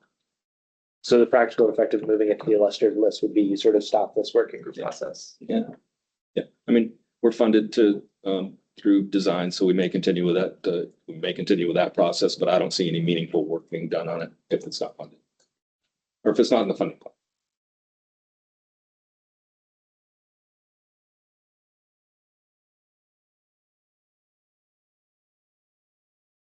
Any other thoughts? Any thoughts on scope modifications or? I have just one thing to keep in mind. Part of our requirement for the TIP is to say that we're fiscally constrained. And in order to be able to know that we're fiscally constrained, we have to know that we have the funding to fund the projects as described in our TIP. So in your guys' discussion here today, it has come out that the description that is currently in the TIP is not fundable with the money that we show in there, and there's no future money planned for it. So, just from my perspective as fiscal constraint stuff, there may need to be a discussion about what you want to do in that regard, because you're basically saying we're putting a project in we can't afford. So either we have to update the funding that's shown in the 29 or put a bunch of funding into the outer years to say that we're only going to fund this portion in 29 and the rest will be funded later. So then you can have that kind of a surety of fiscal constraint, or adjust the scope to remove the expensive things and bring it down to a $32 million project. I think I would support removing the new interchange at 92nd. And I would support pulling that out of the scope. I'm not sure, we might want the flexibility of reconstructing the existing interchange. I don't think the bridging diamond's the right answer, but I'm not the designer or project manager. But I'd support that. I would let somebody else make that motion. Yeah, I mean, I think we're on a slightly different motion, which is to move it to the illustrative portion. I'm curious to hear from the members. Yeah. Sure, yeah, I mean, I just think that kind of strengthens my argument. Like, we don't know what's happening with this project. We don't know what we're doing, what we can afford. What the scope is actually gonna be, you know, the chair is saying I would support amending the scope now, but you're convening this advisory board to go back to the drawing board on the scope. I just feel like I'm hearing so many conflicting messages on this project. I don't think there's conflicting messages. I think we're active for $30 million. We're not going to build an interchange at 92nd. So are you moving, are you gonna move to amend this scope then before this advisory board gets to weigh in? Yeah, but I think we can modify the scope if the advisory board comes up with something different too. And get more money and Maybe less still be money fiscally constrained? and maybe less money. Sure. It's a STIP project, you know. So. Yeah, I just think that, again, my perspective is that if we're gonna go back to the drawing board, then that truly needs to happen. This happened. So I don't mean to interrupt you. And, you know, and again, if we're going back to purpose and need, there's just so many unknowns on this. And there's been a substantial opposition to this project, recent opposition. I understand that was not the case 20 years ago, but recent opposition to this project moving forward in its current scope. We've had presentations, we had a presentation from Ms. Huber at one point, who I guess is now retired, but on different, you know, if we were to pare this down to different elements of, you know, just pedestrian or types of things. And I feel like we're being asked to keep something prioritized that we have no clue on what's actually going to be created. And no clue's not accurate at all. I mean, I think if this is the new STIP, if I had the current STIP in my hand, I could show you that pretty much every single project that we have in there has been rescoped, which is a big part of our problem, not being able to deliver a significant project in Anchorage. So what's the scope of this? What's the new scope of this one? I would pull the intersection of 92nd out. But so, Interchange. So the staff's point about, and your point too, about there's only $30 million, but the scope is still the same. Those two things. Well, it's not. If you pull the interchange at 92nd out, and you can design to a budget. Or you can scope to a budget. Okay. Is that something you intend on today before this gets released for public comment on amending that scope? Yeah, like I said, if nobody else wants to move to remove that from the scope, I'll move to remove that from the scope. Interesting. Okay. I wonder, yeah, I guess procedurally, should I amend Member Vollin's if I wanted to change the scope, or maybe Member Volin, you'd like to? I think, you know, it'd be interesting to see. I don't know. It has the support, but I think we could just dispense with my motion. And then if you have another motion that you want to make. Dispensing meaning vote on it? Yeah. Yeah, okay. Okay. So we're voting on the motion to make the Seward Highway O'Malley to Diamond project illustrative. I'll run through the roster here. Mr. Gerker. No. Mr. Downey. No. Mr. Bowen, Mr. Leamy? No. I'll vote no as well. I'd like to move to change the scope of the Seward Highway O'Malley Road to Diamond Boulevard reconstruction project. I'd like to change the scope to read reconstruct the Seward Highway between O'Malley Road and Diamond Boulevard, which may include a new highway undercrossing connecting 92nd Avenue to Academy Drive, minor modifications to the existing interchanges within the project limits, upgrades to frontage roads with a focus on non-motorized facilities and multimodal traffic safety, pathway and sidewalk improvements, noise walls, and drainage improvements. Do I hear a second to that? Can you read the first part again? Yeah, hopefully I can get Yeah. Might need to- Change the scope Yeah, of you read it the back. Seward Highway Diamond to O'Malley reconstruction, which may include a new highway undercrossing connecting 92nd Avenue to Academy, minor modifications to the interchanges within the project limits, upgrades to the frontage road with focus on multimodal safety. And that's where I kind of lost you, but I think Okay. then you said, Let me try, I'll read it again. yeah, Okay. So to change the scope to read, reconstruct the Seward Highway between O'Malley Road and Diamond Boulevard, which may include a new highway undercrossing connecting 92nd Avenue to Academy Drive, minor modifications to the existing interchanges within the project limits, upgrades to frontage roads with a focus on non-motorized facilities and multimodal traffic safety, pathway and sidewalk improvements, noise walls, and drainage improvements. That help? Yeah, I would again, will second for the purposes of discussion, but I have a couple questions. Moved by Mr. Downey, seconded by Dr. Boland. Any comments or questions? Yes, so highway underpass, to that first part again. or- highway undercrossing connecting Undercrossing. 92nd Avenue. What is meant by vehicular, because that's been the subject of debate on this project, whether. Yeah, I think I don't- vehicular Or pedestrian undercrossing. I think I would like the working group probably to make a decision about what makes sense there. I think there's, we've heard pros and cons. If it was only non-motorized, is that a really long, scary tunnel that's unwelcoming? Should it prioritize maybe transit access underneath and therefore need to be, wide enough for vehicles? Could it be a low intensity road? It feels like there's many options that the project team could consider there.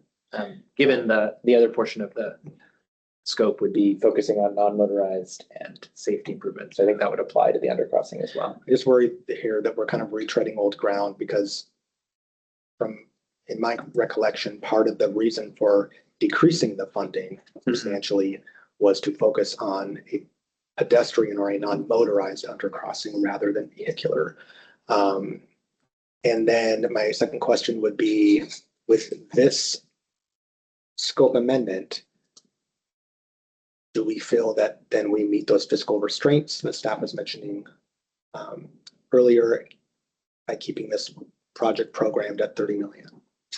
I think what I heard from Roland was removing the interchanges helps us to achieve the official constraint. I think I'd look forward to more information and content from DOT about during the public comment period about if, maybe updated cost projections would be part of the public comment. Yeah. Any other conversation on the amendment? Roll call vote, and the motion is to. Okay, the motion is to modify the scope of that project. Mr.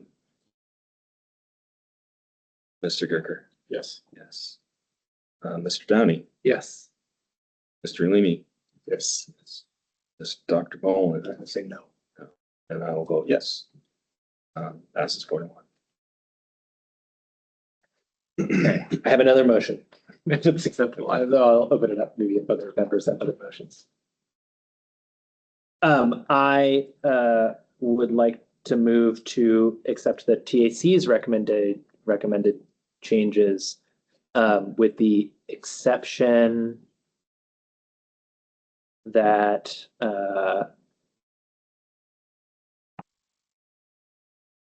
we should still include intersection work in Denali.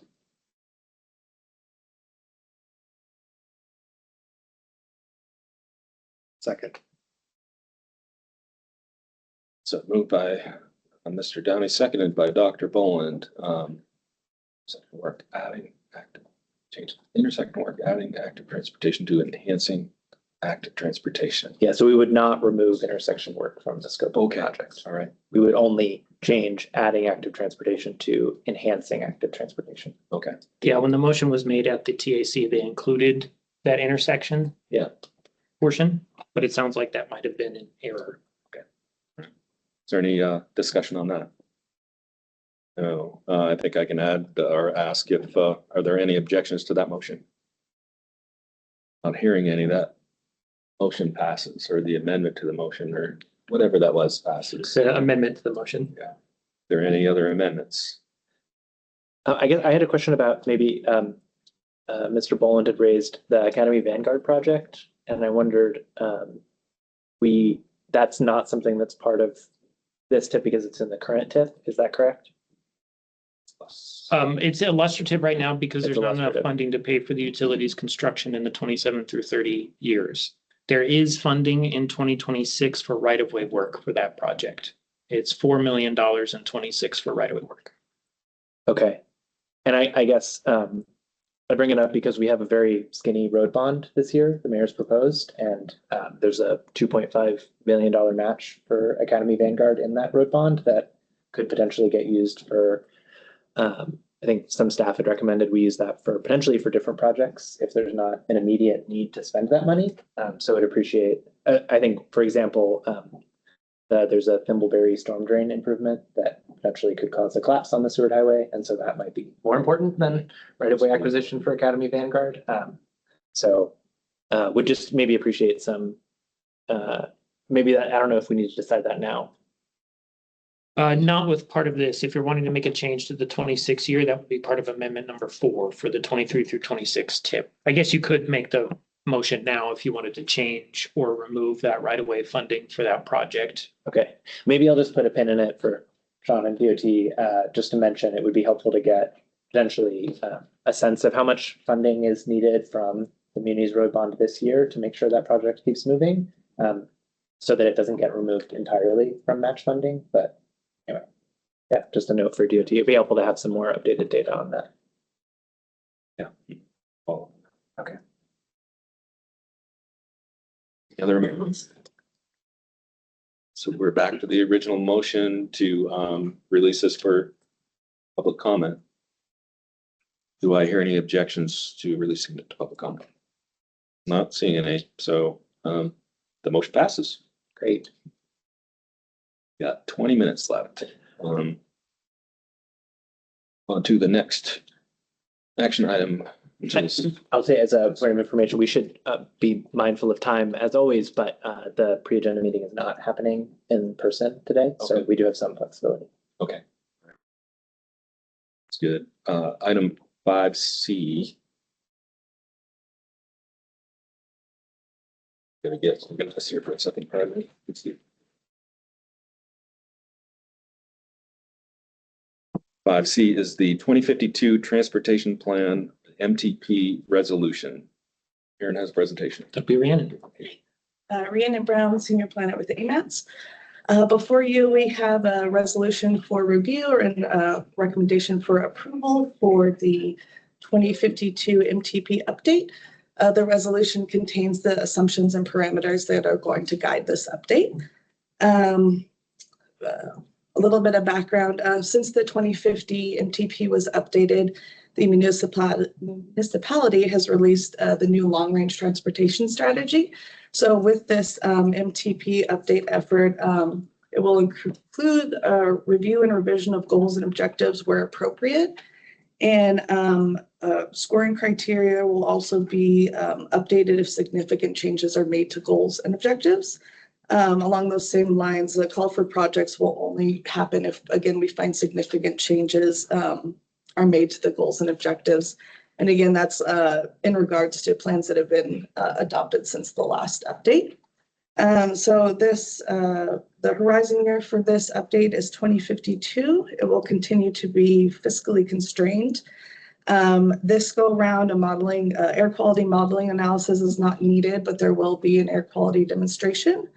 And we do aim to put this out for a 60-day public review. Another point of this is that the travel demand model will be updated. And when the TAC reviewed this, they put forth the following edit to make sure that the modeling update includes calibrating the model to the most recent available data, and also including opportunity for review of the growth assumptions by both Muni and DOT staff, applicable staff. I do have one little typo. I noticed this is actually resolution 002, not 001. And I am happy to answer any questions. I'm sorry, that was a little spitfire. Any questions for Brianna? Thank you. No questions from the committee. Are there any public comments? Not seeing any in the room, and I can see that far. I don't see any online. No hands raised. What is the will of the committee?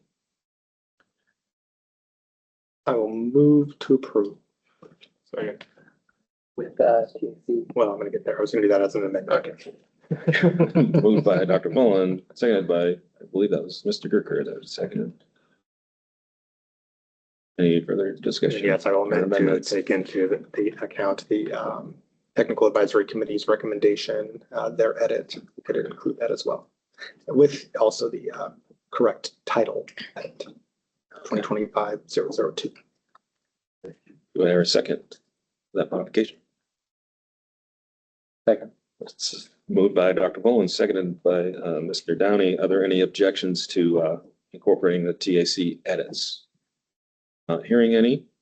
Back to the original motion of approval unless there's amendments. I think I can ask, are there any objections to approving the motion to approve? Not hearing any. Action item 5C is approved. Thank you. Thanks, Brianna. Thank you. Action item 5D, AMAT's BPAC appointment. So the Emily, for the next two, Emily gets to sit on the hot seat. Save your voice a little bit. Share it. Hi, everybody. I'm Emily Weiser. I am the non-motorized coordinator at AMATS and also staff to the Bicycle and Pedestrian Advisory Committee, which currently has 4 open seats, and we do have one before you today to fill. So this is the seat that is reserved for a bicycle organization, and our applicant is representing Bike Anchorage.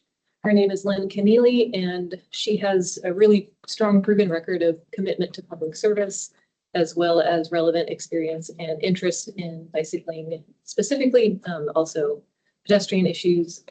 So staff is recommending that you approve her application or her appointment. The Technical Advisory Committee also voted to recommend the approval to the BPAC. Thank you, Emily. Any comments, questions from the committee for Emily? Not hearing any. Yep.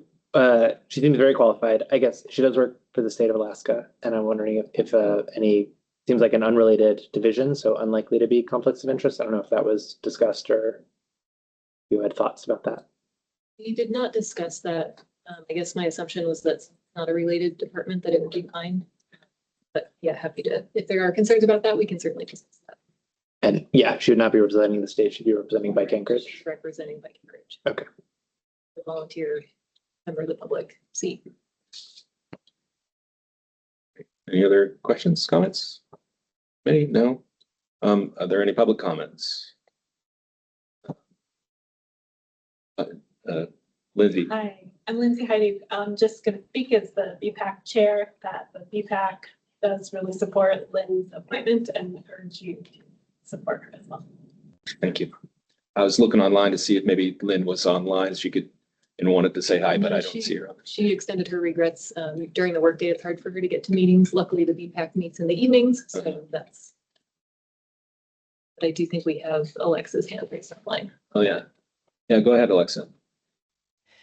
Thank you, Alexa Dobson, Executive Director of Bike Anchorage. And yeah, Lynn is a really great volunteer. We've had a really good experience working with her on advocacy projects so far. So we think that she's going to be a really great asset to the BPAC, and we would ask that you vote to approve her. Thank you. Thanks, Alexa. I don't see any other comments. Do I have a motion? Move to approve. Second. Moved by Mr. Downey, seconded by Dr. Boland. Are there any objections to approving the motion? Not hearing any. Welcome, Ms. Keneally. Great, thank you. Action item 5E is the AMATS BPAC Vision Zero Action Letter. Me again. Okay, good. You're in the right Again, spot. Emily Weiser, AMATS. So at the last BPAC meeting, which was in September, they approved a letter that they would like to send to the DOT Central Region and MOA Traffic as the leaders of the Vision Zero Working Group with some feedback on the action to date and on the safety plan that was put forth last fall.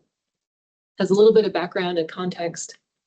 So these subcommittees are, one of their roles is to advise Technical Advisory Committee and the Policy Committee.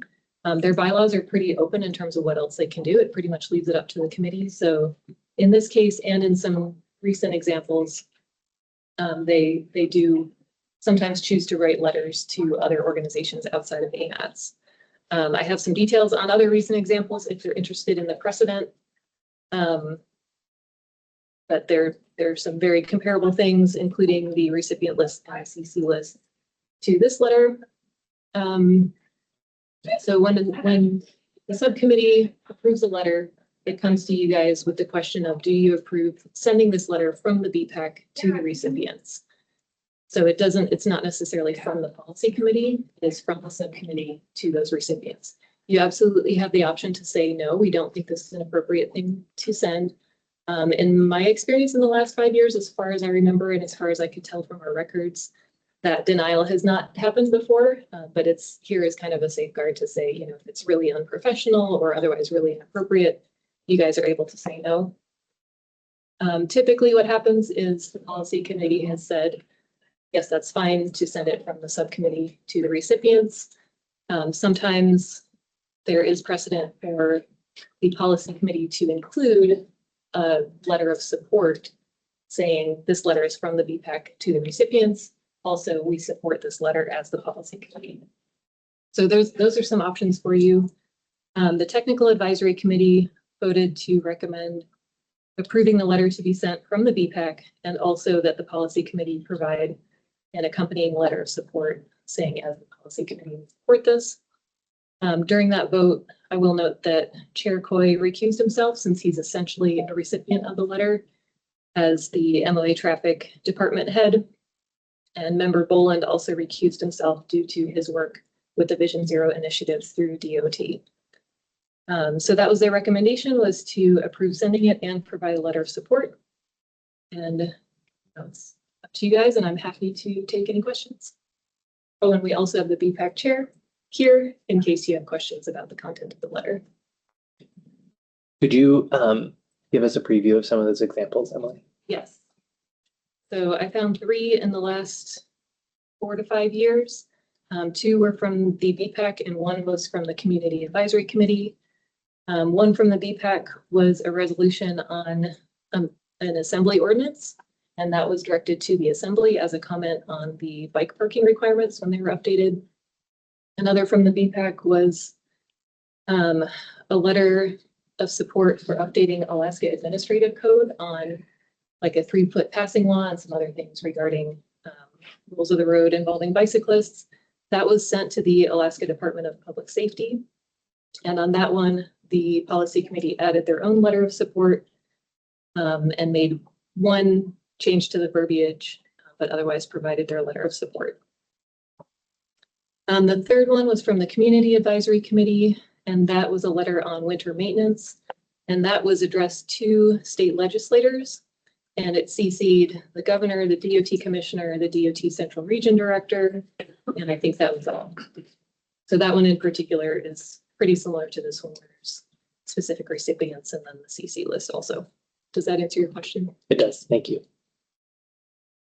Did I hear that you recused yourself already, Dr. Boland? Did I hear it? No, sorry, Member Boland. Boland, yeah. Trying to enunciate. Confusing. That was Member Luke Boland representing DOT on the It could be the same person. Luke's video is off. Did see through to the Anchorage Assembly. I don't have a lot of passion on that. I could recuse myself and I think it if might you make did, sense. It's to me, so. Well, it's not to me, actually. It's to generally Central Region. it's also to the mayor and the assembly, so we'd all have to recuse ourselves. Right, yeah. Except for, Okay. you know, me. So I won't. You distinguish between CC and. Yeah. I'll power through then. Okay, any questions or comments from the committee? Any public comments? Shannon, please. Yeah, Shannon McCarthy, for the record, Alaska DOT. I really appreciate this passion for safety. It's one of my personal passions, and I've been able to work in safety as part of my role as communication director for Alaska DOT. I appreciate the letter. I had a chance to read it. Thank you for recognizing the fatal crash review. That's such an important aspect that we're doing with the municipality of Anchorage and with APD. We're hoping, at least for the record, we could get it on there. Would love for it to be part of the letter at maybe a future date to be recognized. But there's a number of other things that the Vision Zero Task Force at the state of Alaska and the municipality are working on safety that I think are really positive and I think really reinforce that relationship and that forward momentum. I'll just rattle off a few, won't take too much time, but another things that we've been doing is the rest on red intersection changes. We've got 4 of those, and there's more on the way in terms of progression across town. It's really particularly useful late at night when drivers try to get home. Maybe they're tired and they start to speed up, get that green after green after green. And we know that that is a very risky driver behavior that can result in a very serious crash, particularly with pedestrians. The C Street in Benson, I got that right? C Street in Benson, Brad? The improvement there that we had, I think, 2 fatal crashes there when drivers are turning left and their eyesight was blocked by another turning left. So we're looking at reconfiguring that intersection so it's a single left turn, and left turns can be because left turns happen at a higher rate of speed than right turns typically.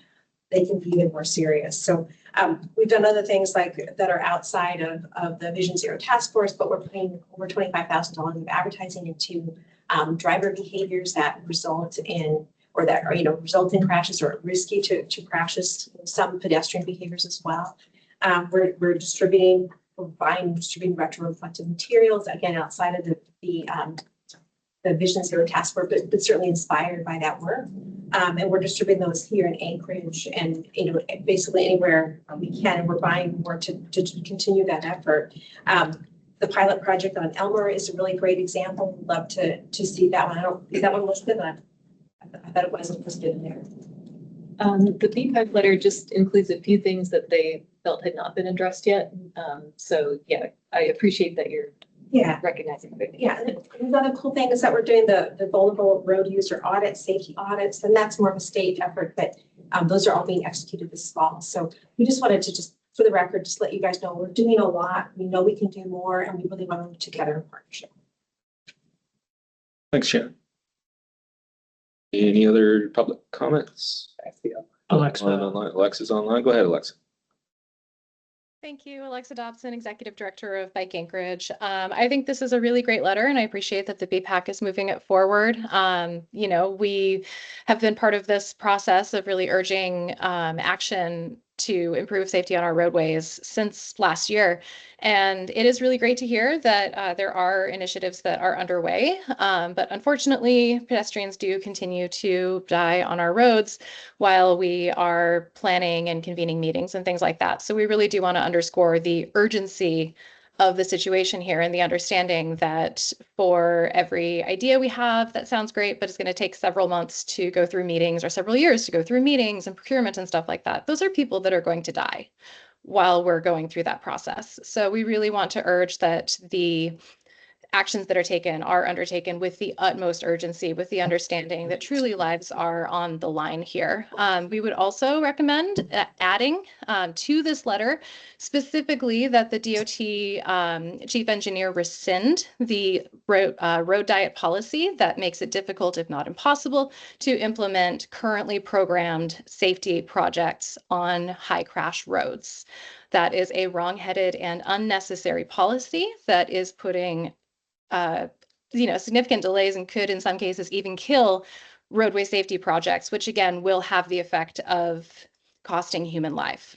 So again, thank you for considering this. We really think that this is a good start, and we hope to see a lot more action and a lot faster action in the future, because once again, I really cannot emphasize this enough. Lives are on the line, people are dying, and it does not need to be that way. Thank you. Thank you, Alexa. Should we pause for a minute to see if we want to extend the meeting? Can we extend the meeting? Yeah, you'll need to if you want to for this particular. But I was going to make a motion that we extend the meeting by 10 minutes. I have a second? Second. Great.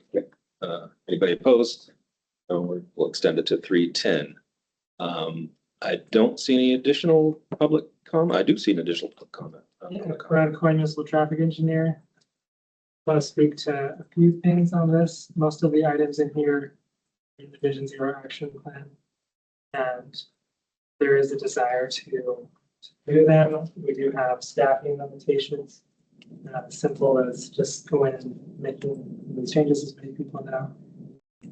So, and for one clarification that item 3, the doing automatic traffic enforcement isn't so much something that the municipal traffic engineering department can do. That is much more of a political charter change effort that would not necessarily fall in our department. But we would be happy if this does get sent to us to provide our perspective and responses.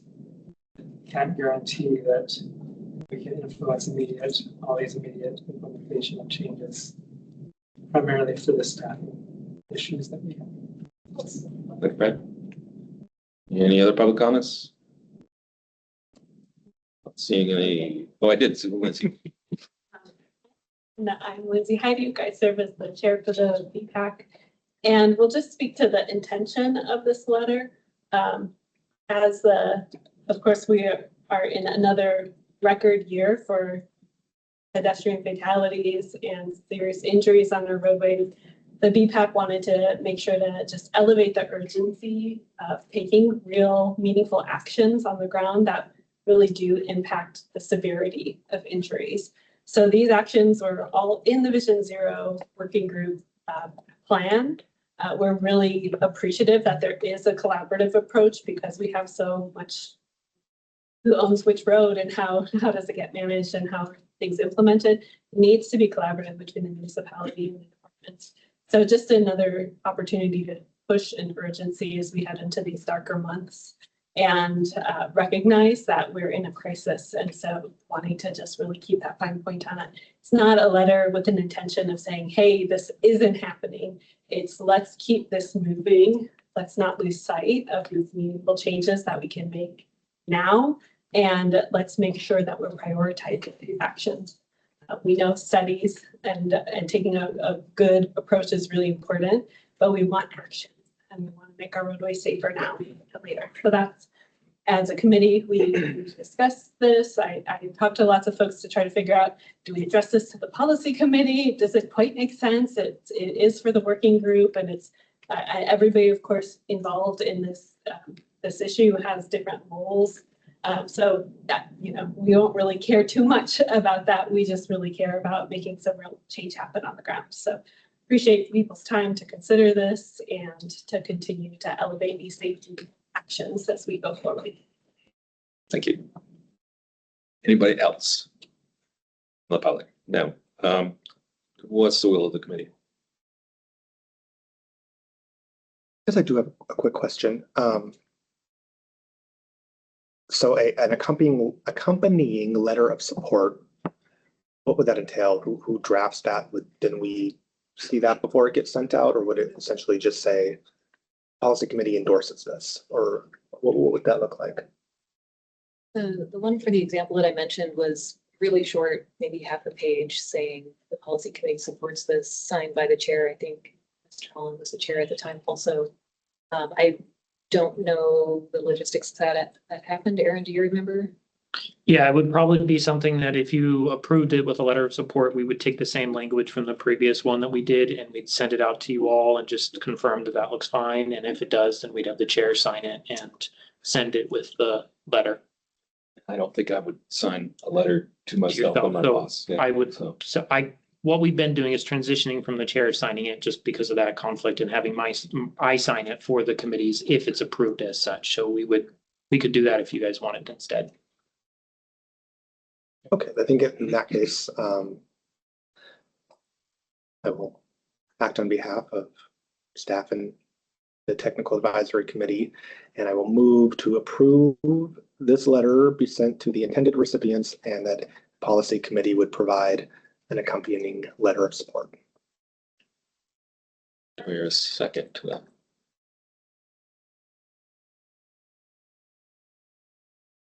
No second, I can offer an alternative motion. please.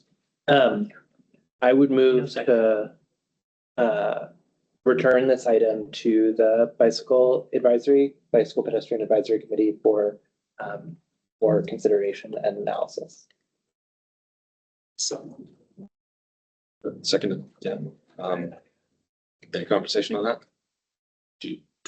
Yeah, I mean, we speak to my intent. Yeah, If that's please. helpful. Yeah. So I think I really appreciate I share the urgency and I share the need to have action. I think what is challenging or what I'd like more information from and input from the bicycle advisory committee on is some of where I see, immediately implement,